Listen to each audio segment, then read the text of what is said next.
Bom dia, irmãos queridos, neste domingo, dia 6 de fevereiro. Bom dia, queridos irmãos e irmãs. Vamos hoje meditar o livro do profeta Isaías, capítulo 6, versículos de 1 a 8. Quem enviarei? Quem irá por nós? Aqui estou, envia-me. O convite missionário hoje ressoa pela boca do profeta Isaías. E quantas pessoas repetiram a resposta de Isaías ao longo da história? Qual será a nossa hoje? Jesus quis vincular a nós o crescimento do seu reino. Quanta responsabilidade! O seu reino é o nosso, a sua casa é a nossa. O que cabe a você fazer, ninguém poderá fazer por você. Se você não assume o rebanho que Deus te confia, não haverá outro para te substituir, e tantas ovelhas debandarão e se perderão. Quanta responsabilidade!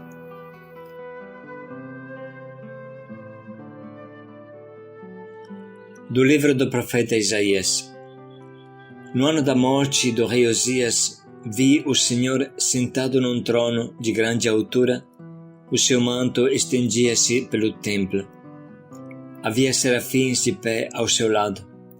Cada um tinha 6 asas, 2 cobriam-lhes o rosto, 2 os pés, e com 2 eles podiam voar.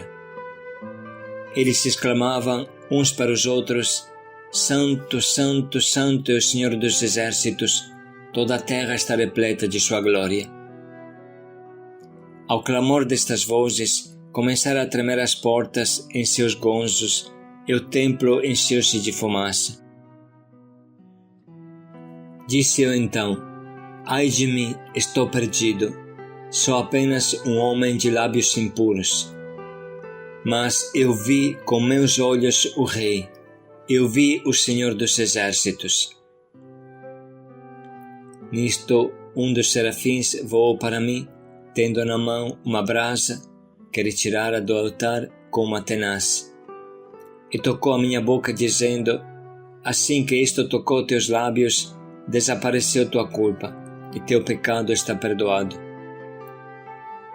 Ouvi a voz do Senhor que dizia: Quem enviarei? Quem irá por nós? Eu respondi: Aqui estou, envia-me. Palavra do Senhor. Graças a Deus.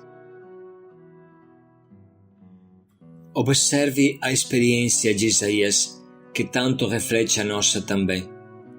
Primeiro, meus olhos viram o Rei, eu vi o Senhor dos exércitos.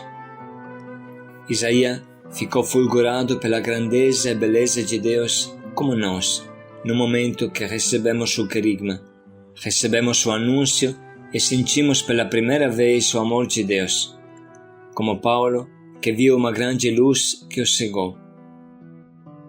Os meus olhos viram o Senhor, eu vi o Senhor. Tudo começa desta experiência íntima, profunda, divina. Eu experimentei o Senhor, eu não sou mais o mesmo.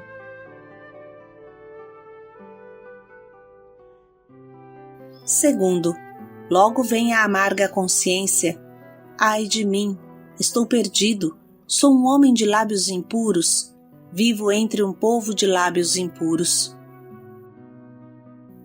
É a consciência do pecado, da ingratidão, da nossa mesquinhez, de que somos capazes. É isso que tanto nos assusta e desanima. Mas quem não desanima é Deus. Olhe o que acontece. E, no entanto, um dos serafins voou para mim, segurando com uma tenaz uma brasa tirada do altar. Com ela tocou meus lábios, dizendo: Agora que isto tocou os teus lábios, tua culpa está tirada, teu pecado perdoado. É a experiência da purificação. Sempre há uma fase iluminativa, eu vi o Senhor, sucede uma fase purgativa, quer dizer purificadora, que custa muito, porque deve arrancar a impureza, e isso custa, queima como brasa. Mas Deus nos dá a força, e é somente depois desta purificação que estaremos aptos para responder ao chamado para anunciar Deus. É essa a última etapa, depois da fase iluminativa e purgativa. Observe a experiência de Isaías. Ouvi então a voz do Senhor, que dizia: A quem enviarei? Quem irá por nós? Respondi: Aqui estou, envia-me. Iluminado, purificado, enviado. Esse é o caminho da graça. Essa é a história de todo evangelizador. Hoje, como no tempo de Isaías, como no tempo de Jesus, a voz de Deus repete: Quem enviarei? Quem irá por nós? Esta voz nos convida a responder: Aqui estou, envia-me, Senhor.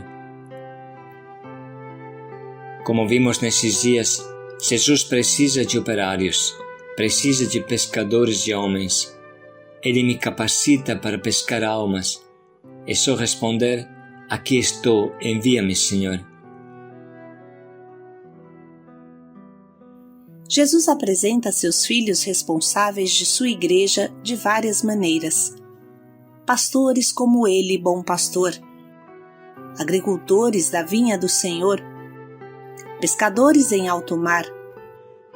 Construtores do edifício de Deus. Cada um desses exemplos tem um significado próprio. O pastor deve ser vigilante para ver onde estão as boas pastagens, se há erva venenosa no meio. O pastor deve se preocupar de que forma as ovelhas podem chegar a este lugar bom. Deve pensar como defender as ovelhas dos lobos, deve saber como procurar a ovelha desgarrada. O agricultor deve saber preparar bem o terreno, adubá-lo, deve saber semear bem, cultivar, aguar, fazer crescer, capinar, podar, defender a planta dos parasitas, saber colher o fruto, trabalhá-lo, conservá-lo e vendê-lo. É dura a vida do agricultor. O pescador lida com peixes e mares agitados. Os peixes têm a característica que não querem ser pescados, enquanto as ovelhas são dóceis e normalmente se deixam conduzir. Os peixes fogem. Como pescar esses peixes, que não querem ser pescados e relutam até o fim, até quando estão dentro da rede? O construtor deve construir a casa de Deus, o edifício de Deus. Deve ser prudente, saber onde está lançando o alicerce, ver o projeto. Não pode construir sem areia, não pode construir com material ruim.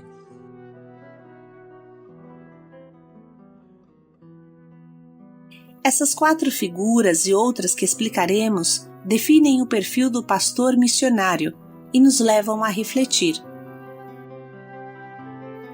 Cada comparação tem algo forte a nos dizer. O agricultor tem o problema de cultivar, deve lutar contra as pragas que destroem a colheita. O pescador, como falamos, deve lutar contra os peixes que não querem ser pescados, de jeito nenhum. O pastor lida com as ovelhas que normalmente se deixam conduzir, mas deve lutar contra as feras do mato e correr atrás das ovelhas desgarradas. O construtor deve cavar a rocha e não construir sobre a areia. O servo empreendedor deve lutar para multiplicar os talentos. Todos devem suar, suar, suar. Outra atitude fundamental de um servo do Senhor, um missionário do Senhor, é a responsabilidade para com os que são gerados com o nosso trabalho. Da mesma forma que os pais geram os filhos, mas são responsáveis também destes seres que geraram, Assim, o missionário do Senhor gera filhos da igreja, mas é responsável em primeira pessoa do que ele gerou. Entre Brasil, Itália e Japão, temos cerca de 70 equipes de evangelização que envolvem mais de 2.500 pessoas. Esse edifício se sustenta graças a 140 coordenadores e mais de 300 formadores. As casas de acolhida são 180 e se sustentam graças à doação de 180 coordenadores, 50 sireneus e mais de 600 cuidadores, pastores. Parece muito, mas se mais pessoas se colocassem à disposição, bem mais poderíamos fazer para cultivar a vinha do Senhor.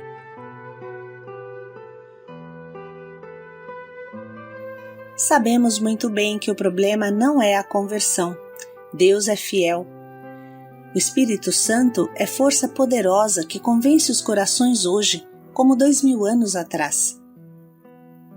Se cada equipe fizesse retiro todo fim de semana haveria conversões, e muitas. Mas depois, quem cuidaria dos convertidos? Quem os formaria? Vocês entendem que o problema não é Deus converter os corações, mas nós aceitarmos o convite de Jesus que nos envia a pastorear seu rebanho. Se quisermos crescer segundo o ritmo natural dos nossos retiros, se quisermos responder à tragédia dos nossos irmãos de rua, precisamos urgentemente dobrar os pastores. Quem enviarei? Quem irá por nós? Seria triste que o crescimento da igreja com seus maravilhosos frutos parasse devido à falta de pastores. Com tudo isso no coração, vamos ouvir de novo essa palavra de Isaías, sentindo-a para nós. É Deus que está falando conosco. No ano da morte do rei Osias, vi o Senhor sentado num trono de grande altura. O seu manto estendia-se pelo templo. Havia serafins de pé ao seu lado. Cada um tinha 6 asas, 2 cobriam-lhes o rosto, 2 os pés, e com 2 eles podiam voar. Eles exclamavam uns para os outros: Santo, Santo, Santo é o Senhor dos exércitos, toda a terra está repleta de sua glória. Ao clamor destas vozes, começaram a tremer as portas em seus gonzos e o templo encheu-se de fumaça. Disse eu então: Ai de mim, estou perdido, sou apenas um homem de lábios impuros. Mas eu vi com meus olhos o Rei, eu vi o Senhor dos exércitos. Nisto, um dos serafins voou para mim, tendo na mão uma brasa que retirara do altar com uma tenaz. E tocou a minha boca, dizendo: Assim que isto tocou teus lábios, desapareceu tua culpa, e teu pecado está perdoado. Ouvi a voz do Senhor que dizia: Quem enviarei? Quem irá por nós? Eu respondi: Aqui estou, envia-me.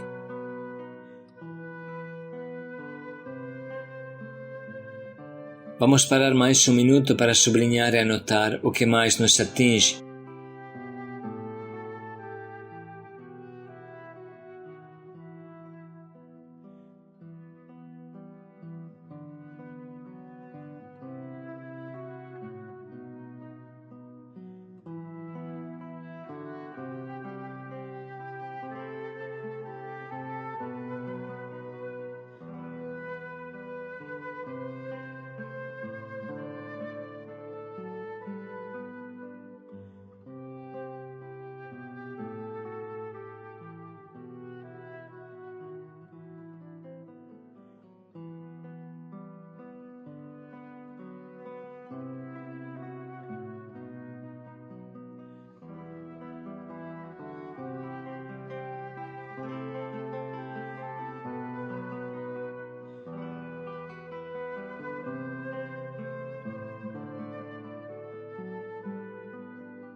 chegou o momento de escolher o nosso propósito. A coisa melhor é escutar e compreender o que Deus quer de nós e depois elaborar um propósito que nos permita obedecer a Deus. Qual escolha concreta a palavra de Deus irá suscitar em nós hoje?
Vamos dedicar mais um minuto para pensar bem em como colocar em prática este nosso propósito.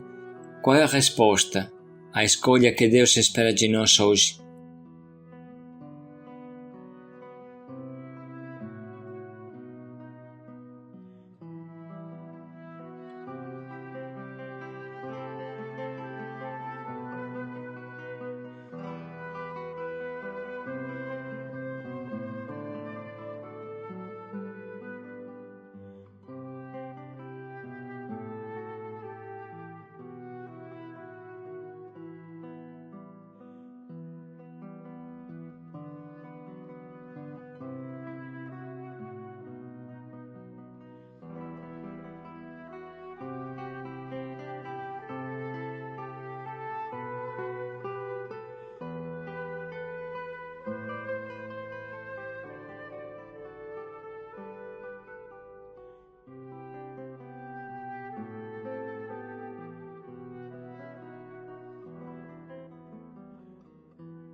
Quem enviarei?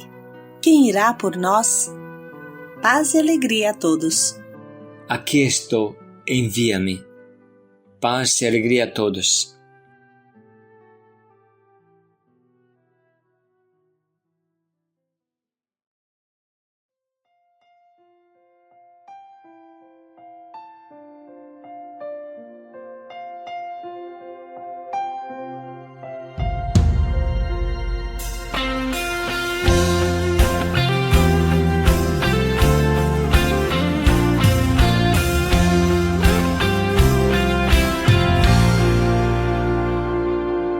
Tanta gente anda perdida,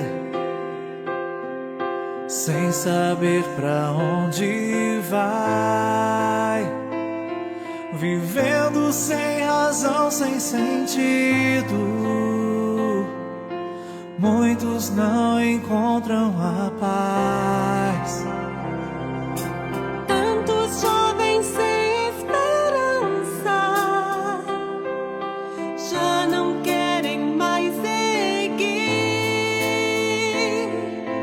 não encontram o alvo da vida, buscam liberdade em vão. Mas eu nasci pra amar, pra te ouvir, te buscar, te servir com amor. Para viver teu querer, tua voz proclamar. Eis-me aqui, meu Senhor. Ao mundo vou anunciar o teu nome, Senhor. Vou seguir os teus passos, levar a palavra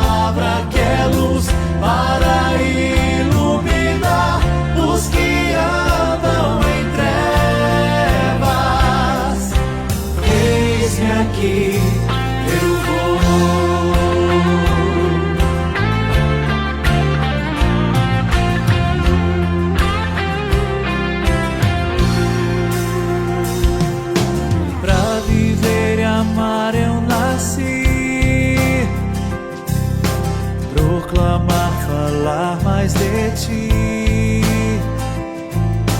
Vou testemunhar tua vida. Quero andar contigo, te honrar.